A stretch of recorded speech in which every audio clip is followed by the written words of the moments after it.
Alright, so we're going to look at starting the project by making 3 source files, saving them, and then putting in your thumbnail drawings, correcting the thumbnails, and combining 2 drawings together. So you can follow along if you want with the website. We're gonna make a new document, so file, new. Make it the size that it needs to be for the project, 8.5 by 11, 300 is good, RGB.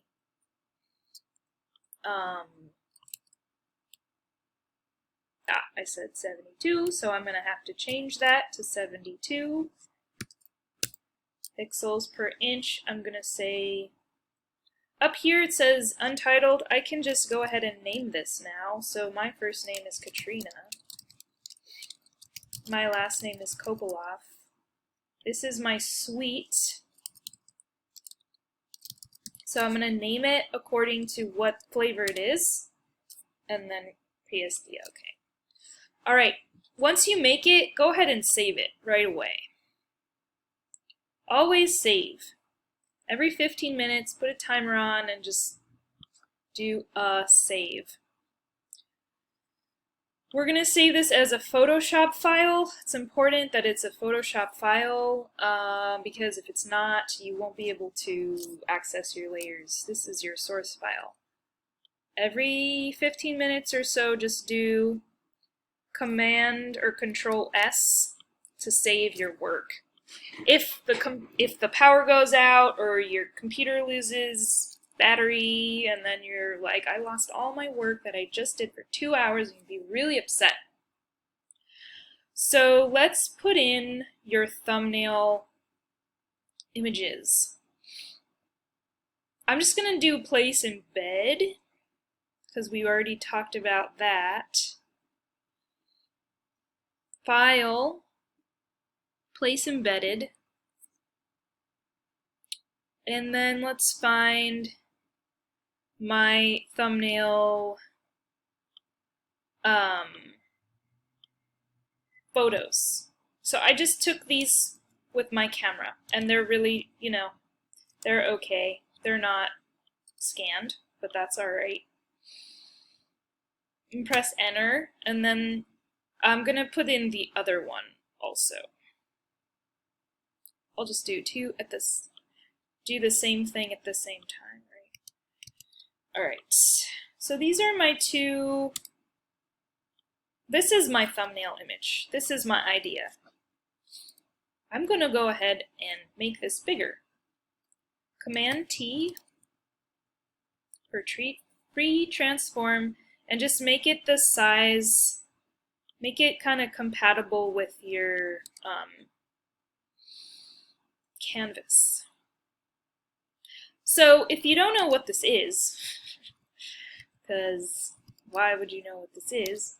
There's a rainbow, and then there's these hummingbirds, and they have arms, and they're giving each other tea because it's sweet, and hummingbirds really like the sweet nectar. And it's like a sweet tea, and rainbows are just like kind of sweet stuff, right? Okay, we need to rasterize this layer in order to work with it now that it's the right size. So I'm going to right click on it, and I'm going to say rasterize layer. That will make it no longer a smart object. I'm also going to do something. I'm going to make the image mode to grayscale. Don't flatten. I guess don't rasterize either. We're going to discard all the color information. Why am I doing this? Because when I do some levels correction, image adjustment levels, it's easier to get the blacks and the whites if your image mode is grayscale. If it's RGB, you're going to get some weird purples and weird blues and stuff. So I'm correcting the image a little. Image adjustment levels. Command L or Control L. Alright. This is a mountain, this is another mountain, and this is a valley. You've got a white arrow, a gray arrow, and a black one. I'm going to start with the white. I'm going to bring it all the way up until the foothills of this mountain, and this is the valley. And you can see how the white of the paper gets a lot whiter. And I'm going to take this, whoa, and you can see how it gets really dark. So maybe I don't want to go so much. And that looks good for me, so I'm going to say okay. You can also take the gray arrow and adjust that too. Don't mess with these ones down here. Just go for the ones up here, the mountain, the valley, and the other mountain. I'm going to say okay. This just worked. I just worked destructively. Whatever I did, it happened to this layer, and now it's in there, and those pixels are changed forever. I'm going to press the eraser tool, E for eraser, and I can just erase things I don't want in my thumbnail. Okay, let's try the same thing, and let's work non-destructively. So I'm going to hide this one, and we're going to look at this one, and we're going to work non-destructively. You have something down here that looks like a black and white cookie. So click on the black and white cookie. That is its technical name, and we're going to click on levels. Then you get a property window. You have the same thing going on. The mountain and the valley. So I'm going to kind of first go with white. This is, so you can see how scans are probably way better, right, than taking a photo, but it's alright. So that looks good to me.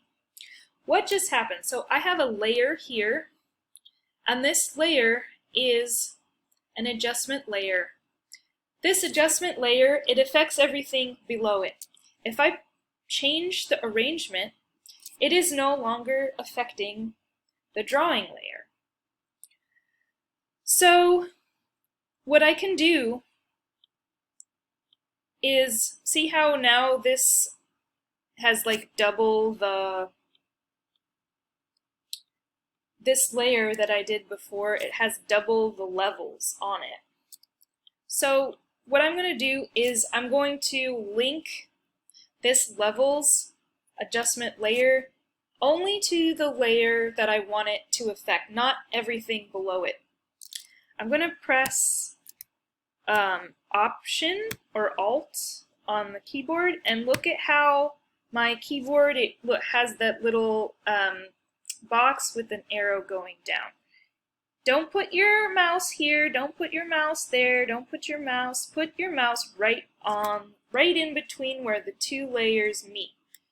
That way you can attach this levels adjustment layer to there.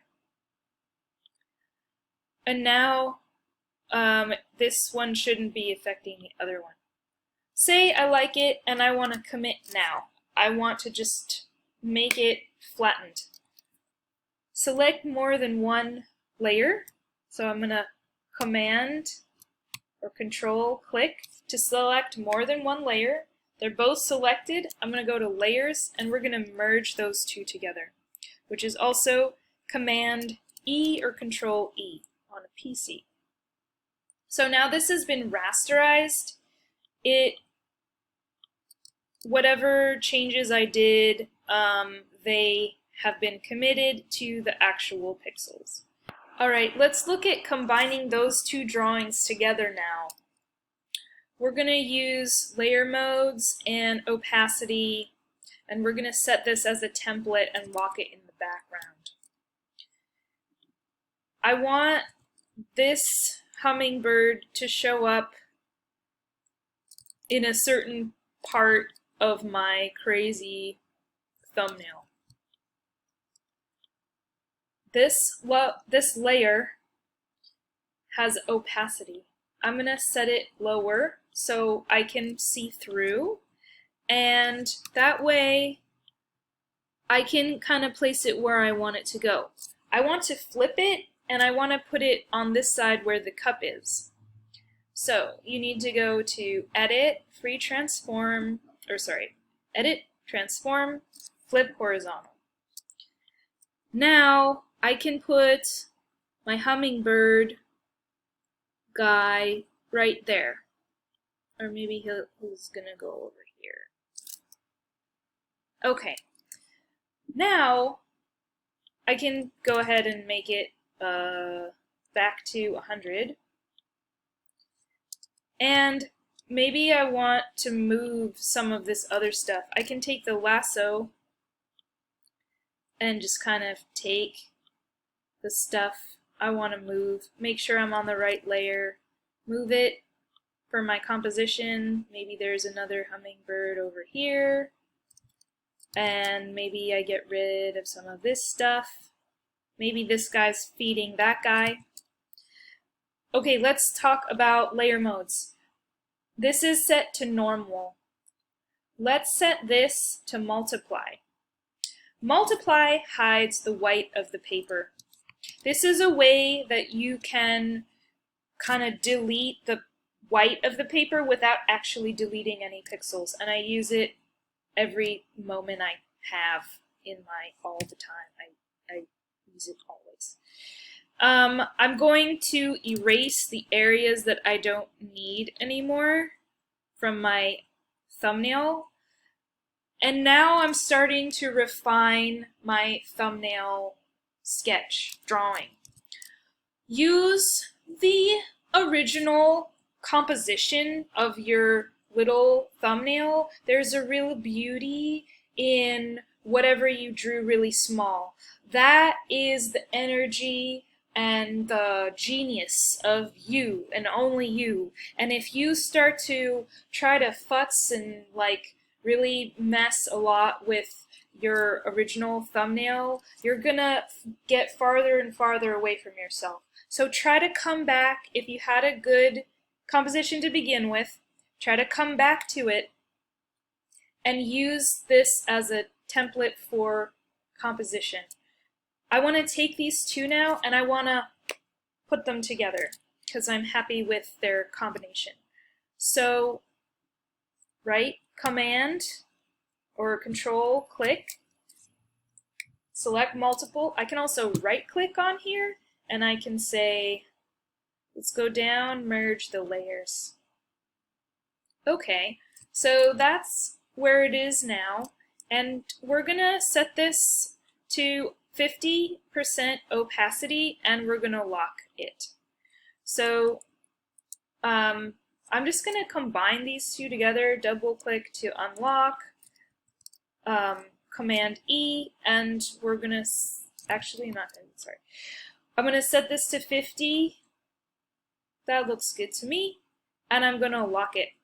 Now whatever I add to this in the future, I can set it to multiply, and this is my template for my composition. And this is the end of this part. The later videos that you're going to see in the page below are going to really delve into using photo collage and bringing in photos and putting them in and putting them together by taking out backgrounds, rotating them, resizing them, and things like that. So this is your original thumbnail sketch.